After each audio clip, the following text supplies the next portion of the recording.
비상식적인 성공의 법칙이라. 비상식적인 성공의 법칙. 자, 내가 바라는 직함을 만든다라고 해서 넘어갔고, 이제 센스 있는 사람들이 성공한 사람과 어울려야 당신도 성공한다. 어떤 사람과 어울려?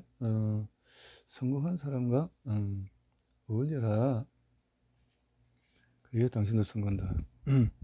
미국의 한 연구기관에서 무엇이 당신을 성공으로 이끌어 줬는가? 그러니까 결국은 이런 나는 2주 만에 1,000만 원을 벌었습니다. DM을 발송해서 1억에 매출 올렸습니다. 라고 말하는 이들의 모임에 속해 있으면 그런 일들이 당연하게 느껴진다. 최천지가 할 수 있는 일을 나라고 못할 리가 없다라면서 자신의 가능성을 믿기 시작한다. 그러면 자신의 뇌에 어떻게 하면 단기간에 돈을 벌 수 있을까 하고 질문하게 되고, 그때까지는 보이지 않던 돈을 벌 수 있는 기회가 세상에 널렸다는 사실을 알아차리게 된다. 평소 이프처럼 말이 그대로 현실이 되는 것이다. 성공. 단순히 인간관계를 소중히 하며 성공한다라는 상식은 잘못된 것이다. 정답은 훌륭한 사람과의 인간관계를 소중히 하면은 성공한다라는 것이다. 나는 창업할 당시 셀러리맨 시절로 일로 알고 지내던 사람들과는 거의 연락하지 않았다. 애당초 그들 역시 불매로 날아갈 듯한 우리 회사를 상대해봤자 별다른 소득이 없었을 것이다. 그래서인지 그들 역시 나에게 전화 한 통 하지 않았다. 철저하게 고독했지만은 도망치지를 않았다. 오히려 그 고독을 즐겼다. 그러자 얼마 지나지 않아서 만나는 사람들의 수준이 달라졌다. 개인이든 회사든 다음 무대로 옮겨갈 때는 자연스럽게 알고 지내는 사람들의 부류가 달라진다. 인생의 다음 무대로 나아가기 위해서 성공한 사람들과 어울리고 싶을 것이다. 이렇게 성공한 사람. 압도적 제한으로 부자들을 사로잡는다. 그러면 나를 만나지 않으면 손해라는 생각이 들 정도로 압도적인 제한이란 어떤 것일까? 우리 회사의 클라이언트로 인터넷 마케팅 부문에서 세계 최첨단의 노하우를 실천하고 있는 다이얼로그 재팬사의 고토 야스유키 씨의 이야기를 해주겠다. 고토 씨는 현재 미국의 대구호 로버트 앨런의 일본 창구 역할을 하고 있다. 로버트 앨런은 부동산 사업으로 대성공을 거둔 인물로 미국에서는 부자 아빠 가난한 아빠의 저자인 로버트 기요사키만큼이나 유명하다. 그는 또한 멀티플 스트림 오브 인컴에서 100만 부가 넘게 팔린 비즈니스 저자이기도 하다. 로버트 앨런은 보통 사람은 말도 한마디 못 붙일 것 같은 전설의 인물로 여겨진다. 어쨌든 그는 백만장자 대부호니까 말이다. 그런데 고토 씨는 미국으로 내려가서 다짜고짜 약속을 잡고 그에게 제안서를 내고 돌아왔다. 내용을 요약하면 대충 이렇다. 부자 아빠 가난한 아빠는 일본에서 100만 부 넘게 팔린 베스트셀러가 되었습니다. 하지만 인쇄 수입 외 밖에 벌어들이지 못했지요. 앞으로 기하의 저서도 일본에서 번역 및 출판될 것으로 알고 있습니다. 하지만 기존의 방식대로라면 로버트 기요사키 씨와 같은 실수를 하게 될 것입니다. 그러나 저는 기아에게 복수의 수입원을 드리겠습니다. 멀티플 스트림 오브 인컴. 이런 식으로 상대방이 응하지 않으면 손해보는 제안을 했던 것이다. 그 결과로 고토 씨는 단독이 로버트 앨런의 일본 창구 역할을 맡게 되었다. 성공한 사람은 성공한 사람들끼리 연결이 되어 있다. 로버트 앨런 역시 베스트셀러 성공한 사람들 7가지 습관의 저자, 스티븐 코비 박사, 영어를 위한 닥스프 시리즈의 마크 빅터 한센, 그리고 아사마란 로버트 기요사키 등과 꽤 친분이 있다. 한마디로 단번에 세계적인 대부호들과 어울릴 수 있는 문이 고토 씨에게 열렸다는 뜻이다. 이런 이야기를 들으면 고토 씨가 처음부터 대단한 인물이었을 것이라고 생각한다. 하지만 불과 2년 전에 내 세미나에 처음 왔을 때만 해도 그는 돈이 풍족한 사람이 아니었다. 거래처에서 입금을 해주지 않아서 앞으로 어떻게 자금을 융통해야 할지 막막한 상황. 그런 상황에도 간다 선생님의 세미나를 후원할 수 있도록 도와주십시오 하고 제안해봤다. 어떤 방법으로 후원할 계획이냐고 물었더니 커피를 후원하겠습니다 라고 했어. 커피. 나는 매우 재미있는 사람이 인상을 받았고 그때부터 세미나를 공동으로 개최하게 되었다. 니케이 골프의 혼다 고우치 씨도 응하지 않으면 손해보는 제안을 하여 평소 만나기 힘든 인물들을 계속 만나고 있다. 그는 이제 겨우 29세지만 이름만 들어도 다 아는 벤처 기업 사장들과 대등하게 비즈니스를 하고 있다. 불과 1년 반 전까지만 해도 그는 그저 그런 젊은이였다. 골프 회원권을 중개하는 회사 사장의 아들이었다. 대학을 중퇴하고 외국에 나가서 지내다가 귀국해서 아버지 회사에서 일하기 시작했다. 하지만 영업도 할 줄 모르고 골프도 칠 줄 몰랐다. 사장의 멍청한 아들이라는 소리를 들었던 것 같다. 하지만 그는 분발했다.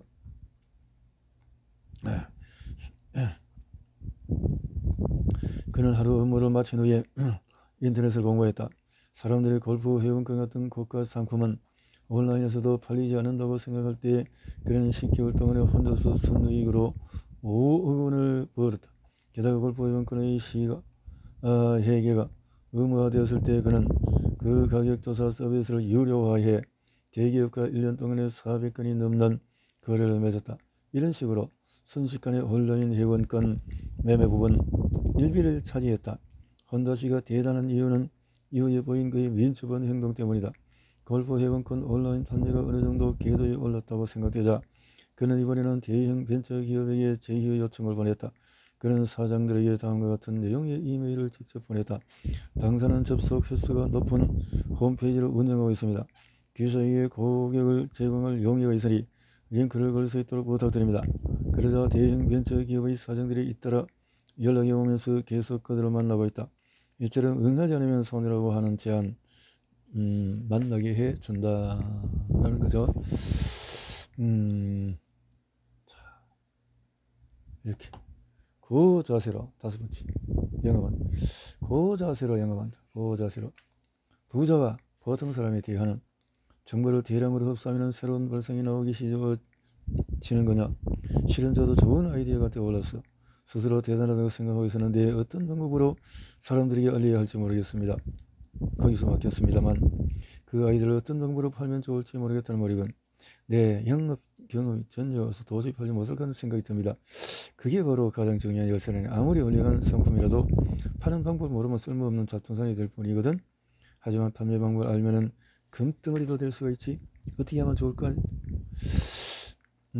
나도 고민을 한 적이 있다네. 반면은 경험이 없으면 할 수 없다고 생각하는가? 하지만 방법을 알면 오히려 영업 경험은 없는 편이 더 유리하지. 어떻게 하면 영업 경험이 없는 저도 팔 수 있을까요? 첫 번째 문제는 영업에 대한 제한감이야.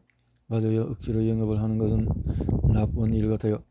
하지만 자네의 상품을 사고 싶다는 고객이 눈앞에 있다면 어떻게 할 건가? 그리고 상대방이 그 상품을 사고 싶습니다 라고 말한다면 그야 문제겠어요. 게다가 기분도 좋을 것 같고요. 그런데 그런 방법이 있나요? 있고 말고. 영업 경험이 전혀 없는 사람을 단기간에 프로로 만들어주는 방법이 있지. 영업이 달린으로 만드는 악녀의 법칙이라. 지금부터 알려주는 방법은 내가 평범한 셀러머니일 때 180일 안에 사업을 일으켜 세우지 못하면 해고된다라는 상황 속에서 마지막 히든 카드로 사용했던 방법이다. 나는 미국산 냉장고와 세탁기를 판매하는 회사의 일본 지사에 다니고 있었다. 그런데 회사 실적이 너무 저조했다. 외국인 상사들이 잇따라 해고되더니 마침내 일본 지사 폐쇄라는 결정이 내려졌다. 자, 이렇게 그래서 폐쇄 지점 위한 처리 작업을 하겠다는 이유로 6개월 동안의 유예 기간을 얻었다. 그 사이에 판매 실적을 올리면 방침이 바뀌리라 생각했던 것이다. 판매 실적을 올리겠다고는 했지만 원래 공무원 나는 영업 경험이 전혀 없었다. 경영대학원을 다녔지만 놀랍게도 어떻게 하면 고객을 확보할 수 있는가 하는 세일즈에 관한 수업은 1시간도 듣지 않았다. 도대체 어디서 무엇을 어떻게 하면 좋을지 막막했다. 가르쳐주는 사람도 없었다.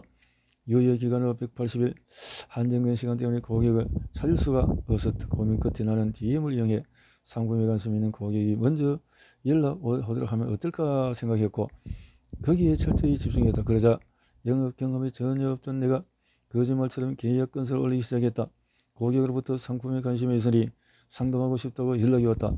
대형 양판점과 계약하고 대량 주문을 받았다. 결과로 지사 폐쇄 결정은 취소되었고 오히려 일본 시장을 확대하는 방침으로 바뀌었다. 나는 단기간에 영업 초보자에서 영업 달인이 되었다. 이처럼 영업을 해본 경험이 없어도 방법만 제대로 공부하면 단기간에 성공을 거둘 수가 있다. 성과를 마케팅과 세일즈라는 2단계가 있다. 마케팅? 조사하는 건 말이죠. 이렇게 말하는 사람도 있겠지만 착각이다. 마케팅이란 잠재적인 우량 고객을 세일즈맨 앞에 데려다 놓는 일이다. 이에 반해서 세일즈란 잠재 고객과 계약을 성사시키는 일이다. 다시 말해서 효과적으로 세일즈를 하기 위해서 고객을 설득하기보다 먼저 고객을 확실히 파악하는 것이 해결의 열쇠가 된다. 영업 원칙으로 마케팅을 고객을 확보한 다음 세일즈로 고객을 잘라내는 것이다. 나는 이것을 영업의 달인이 되기 위한 악녀의 법칙이라고 한다. 악녀는 먼저 상대에게 마음이 있는 것처럼 행동한다.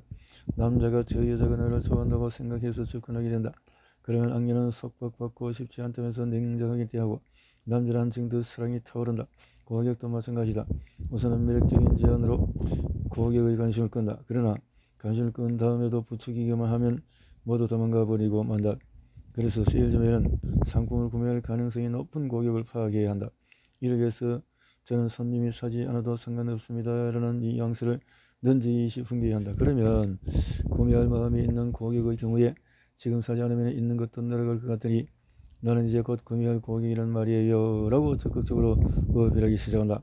이 원리 원칙을 완전히 습득하면 머리를 숙이고 부탁하는 영업은 할 필요가 없다. 고객 쪽에서 먼저 팔아달라고 부탁하는 임금님 영업을 할 수 있다. 그래서 이 기술을 익히면 당신은 최대의 수입과 마음의 안정을 동시에 얻을 수 있다. 고객이 팔아달라고 접근한다면 정리 해결을 당해도 무서울 것이 없다. 지금 우리가 사는 이 땅이 불타는 들판이 되어도 그날부터 돈을 벌 수 있다는 자신감이 생긴다. 고객이 먼저 다가오게 하는 전략이다 이 말인데, 효율적으로 영업하기 위해서는 일단 관심을 가진 고객이 사겠다고 손을 들도록 해야 한다라는지. 자, 세일즈맨이 없으면 서비스가 나쁘다고 생각한다. 한마디로 세일즈맨은 고객이 사고 싶어 하기 전에 영업을 하면 싫은 소리를 듣게 되고, 고객이 사고 싶은 마음이 들었는데 꾸물거리면 라이벌에게 빼앗기고 만다. 그러므로 고객 쪽에서 사고 싶은 순간에 스스로 돈을 들도록 만들어야 효과적인 영업을 할 수 있다. 그렇다면 고객이 사겠다고 손을 들게 하기 위해서는 어떻게 해야 할까 생각해보면, 고객은 광고, 전단지, DM 등 광고를 접해야 전화번호나 홈페이지 주소를 찾아보게 되고 고객 스스로 그 회사에 연락하게 된다. 나가노현 치노시는 주식회사 엘라우스 히로 부사장이 그런 예다. 그는 한전 건축 고라니가 떠들던 상황에서 창업했다. 창업 1년 만에 회사는 우량부민이 되었고, 창업 2년 차에서 직원 8명을 매출 실적 80억을 올리는 해당 지역 1위 건축업체로 성장했다. 또 그는 컨설턴트 수익으로 10억 슈퍼 사장이 되었다. 히라 사장은 다음과 같은 광고 전단지를 올렸다. 아직 집을 사지 마세요. 이 광고는 상품을 구매해야 하라는 광고가 아닙니다. 집을 살 때 상품 선택의 기준을 참고하십시오. 같은 가격대 주택을 홍보하는 기존의 전형적인 전단지로는 10만 장의 10건 정도에 가까이 고객을 반응을 얻지 못한다. 그러나 그의 전단지는 10만 장의 평균 100에서 120명의 고객을 모았다. 전단지와 DM에 대해서 반응 비율이 높아지면 어마어마한 경쟁력을 얻게 된다. 일반적으로 주택 건설업체들은 주택 가격의 12에서 14%를 광고비로 쓰는데 이 회사는 1%밖에 쓰지 않았다. 결국 같은 가격의 주택이라면 광고비를 줄인 만큼 품질과 서비스는 더 좋아지게 되어지는 것이다. 어떻게 하면 히라 사장처럼 종이 한 장으로 고객이 줄을 서게 할 수 있을까? 고객이 사고 싶어하는 감정을 어떻게 하면 불러올 수 있을까? 평소 앞의 전단지에서 아직 집을 사지 마세요 라고 한 표현을 살펴보자. 평소 집을 사려고 하는 사람이라면 집을 사지 말라는 전단지에 관심을 있게 볼 것이다. 따라서 집을 사지 말라는 표현은 그런 고객의 심리를 정확히 이해하고 쓴 것이라고 할 수 있다. 이와 같이 고객의 감정을 두드러 고객이 직접 손을 들게 만드는 방법을 나는 감정 마케팅이라고 부른다. 감정 마케팅은 이 책의 주요 주제가 아니기에 간략한 설명으로 끝냈다. 관심 있는 사람은 당신의 회사 90일 만에 고수익 기업으로 바꿔라를 읽어보기 바란다. 감정 마케팅. 자.